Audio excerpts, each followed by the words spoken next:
Ah oui, oui. Ah oui, mais c'est surtout ça casse. Non, mais c'est qu'il y a... Et Remco Evenepoel est très bien mis avec ses équipiers derrière, ça casse et c'est le maillot jaune qui est surpris.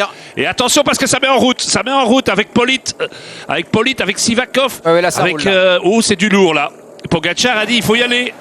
Et là on était distrait, il n'y a pas que le maillot jaune qui est surpris là. Ouais, mais j'ai pas vu. Il y en a d'autres, je ne serais pas surpris qu'il y ait du Roglic. Je pense que Vingegaard, on a certainement vu Remco Evenepoel, ça fait aucun doute. Et il est bien entouré, il est très attentif depuis le début. Il fait pour le moment une très bonne étape. Vingegaard est bien placé. Mais regardez le travail qu'il faut faire derrière. Et Nassen, c'est fini aussi. Là, faut regarder, le maillot jaune est très très loin. Alors où est Pogačar? Parce que lui, Pogačar, il peut être un peu plus loin, mais là, on fait attention. Ce que je veux dire, c'est que là, on fait quand même appel à un registre un petit peu différent. Attendez. Parce que on monte quasiment gros plateau avec du vent. C'est comme si on faisait un peu des bordures dans une ascension. Donc c'est pas le registre habituel pour les purs grimpeurs qui, à mon avis, vont pas forcément apprécier ce genre d'effort. Là, c'est le but, c'est ce qu'on disait, c'est le but dans le Lotharé d'asphyxier véritablement les autres. Hein. Donc moi je pense qu'on va avoir une belle offensive de Pogačar. Hein. Attention, les équipiers de Remco Evenepoel qui se positionnent, mais faut pas venir trop tôt, je pense. Faut vraiment rester au contact. Pogačar qui s'est replacé aussi. Et Ineos. Oui, et tout le monde est bien briefé. On sait que la vraie montée du Lotharé, du Galibier, ça commence maintenant en col. Un géant. Hein. Oh, Pidcock. Oh. Aïe. Donc on ne devra pas compter sur les qualités de descendeur de Pidcock. Non. Et c'est Almeida. C'est Almeida qui se met à rouler avec Jorgensen. Attention, ça c'est du très lourd, hein, avec Vingegaard en 3e position. Roglic est là, tous les favoris sont là, Remco est toujours bien là aussi. Mais attention maintenant, oh là là, ça c'est l'annonce d'une attaque percutante de Pogačar. Le tout est de savoir quand. Le problème n'est pas de savoir si, c'est de savoir quand. Et le maillot jaune en difficulté, qui doit lâcher 2-3 mètres. Pour le moment, c'est bizarre parce qu'il semblait en queue de groupe, mais peut-être qu'il est décroché là-bas, on ne voit pas. Ah oui, ça y est, ça décroche. Aïe. Carapace. Est-ce qu'on va changer de maillot tous les jours dans ce début de Tour de France? Aïe. Et il n'a pas d'équipier avec lui. Oui, ça c'est surprenant d'ailleurs. Hein. Parce qu'il en reste un devant, non? Il reste. Ouais, il doit y avoir Paules sur Eddy. Paules et Healy. On devrait. Mais regardez, ça y est. Almeida est en train véritablement d'écraser complètement tout ça. Oui, il n'a pas l'air à bloc en plus, hein, Almeida encore. Ouf. Oh, ce Galibier va faire mal. Et encore 3 km et demi. Hein. 3 km et demi. Les dégâts sont terribles. Et Almeida encore accéléré. Vingegaard, Pogačar, Roglic. Ouais, attention, il faut passer Remco. Il faut passer Remco. Ouais, bravo. Bien, très bien. Ouais, Roglic, il explose. C'est fini pour Roglic. Il ne pourra pas prendre les roues là, limite aussi.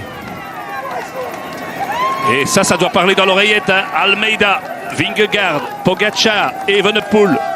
Rodriguez est très bien aussi.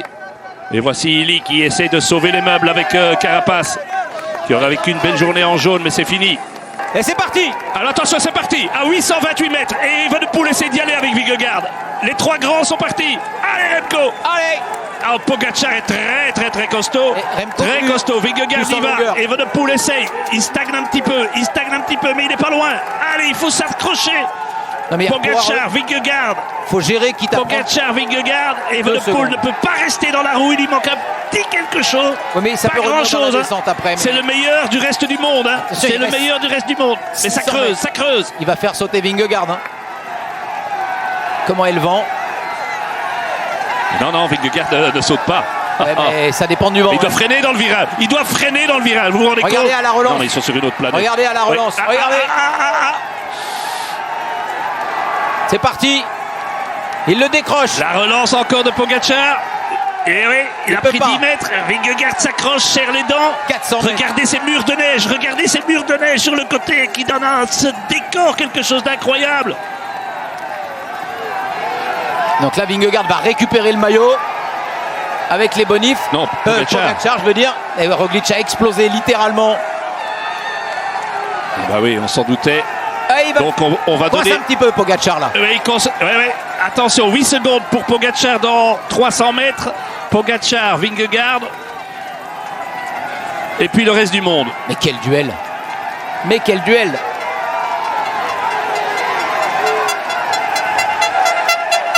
Et sur le côté explosif, il est quand même beaucoup plus explosif, hein, Pogacar. Oui. Vingegaard qui, Mais à l'image de ce qu'il avait fait l'année peut-être dernière, revenir dans la descente. on a l'impression qu'on est dans le, c'était quoi, dans le Puy-de-Dôme l'année dernière, non? On est à 50 mètres l'un de l'autre et ça va durer presque 1 kilomètre. Mais il creuse Pogacar. Il creuse un petit peu. Attention à la descente, hein, c'est toujours dangereux. Alors voilà, 8 secondes de bonif. 5 pour lui, 5 pour... Attention. Donc à la 20 descente. points pour le classement du meilleur grimpeur, cela dit. Tout le monde va devoir prendre des risques dans la descente, là c'est dangereux. 5 hein. secondes. Oui, c'est ça. Hein. Et Pogacar, lui, Ouais, quand- Pogacar va prendre plus de risques. Hein. Et Pogacar, avec sa prise de risque, mais regardez, 17 secondes. Ah, c'est dommage que ce soit une descente et pas du plat pour Remco. Ouais. Allez, on va Maintenant, suivre, est-ce hein, que les Pogacar gars. doit prendre tous les risques? Hop, C'est hop, hop, hop, magnifique, hop, hop, regardez hop, ce décor hop, hop, hop. avec ces murs de neige. Et ce sont vraiment, je le dis, les premiers virages qui sont prononcés. Mais on peut Je pas crois que laisser Remco va être filer repris. 25 secondes. Mais il faut rester au contact. Remco va être pris, mais peut-être que... On va voir là dans le virage s'il y a quelqu'un derrière lui. Ouais. Là. Allez, il faut qu'on tourne à la caméra. Ouais, c'est Carlos Voilà. Rodriguez. Carlos Rodriguez, un Rodriguez, équipier, et Roglic. Ayuso et Roglic. Roglic. Ayuso ou Almeida? Alors ça, on saura. Ouais. Et tout le monde se tient en moins de 30 secondes. Hein. Ça, c'est Ayuso. Hein. Ouais, Remco est repassé 4e hein, dans cette descente-là. Rodriguez descend très très bien. Oui, on se souvient de sa victoire d'étape l'année dernière. Hein. Exactement. Il a fait une super descente. C'était vers Morzine, c'est ça? Exactement, ouais. Je crois. Hein. Ouais, non, c'est un On a super Ayuso, descente. ouais. Remco qui doit absolument garder la roue de Roglic. Il faut rester au contact de ce groupe. Ce serait dommage de perdre du temps vraiment dans la descente. Allez. Et comme on le connaît, Remco qui ne lâche rien, qui Il va se rentrer, il bat va pour chaque rentrer. mètre Il va pour rentrer, là. revenir. Et pour être deuxième du général tout à l'heure, peut-être, ou troisième, rester en tout cas. Là, il va rentrer là. Allez. Ah oui, mais la fin lui convient mieux. Hein. Mais franchement, Cyril, si au soir du Dauphiné, on nous avait dit on aurait signé pour ce scénario-là pour Remco. Hein. Oui, mais j'étais pas au soir du Dauphiné, rappelez-vous, sur sa dernière étape, on s'était dit que le bilan était plutôt très positif, qu'il y avait encore des petits réglages, de l'affûtage à faire et qu'il serait probablement au rendez-vous. Avec Remco, la seule crainte que l'on puisse avoir, c'est la répétition des étapes difficiles, la répétition des grosses étapes de montagne pour pouvoir passer tout ça. Mais Alors, il est clair que le rendez-vous, pour l'instant, il est pris et il est au rendez-vous. Bel exploit. Pogacar qui va s'imposer pour la 12e fois de sa carrière sur le Et il va au fond. Tour de France. Il va à fond. La 12e victoire en solitaire. À chaque seconde compte. Hein. Il ne se relève pas du tout. Hein.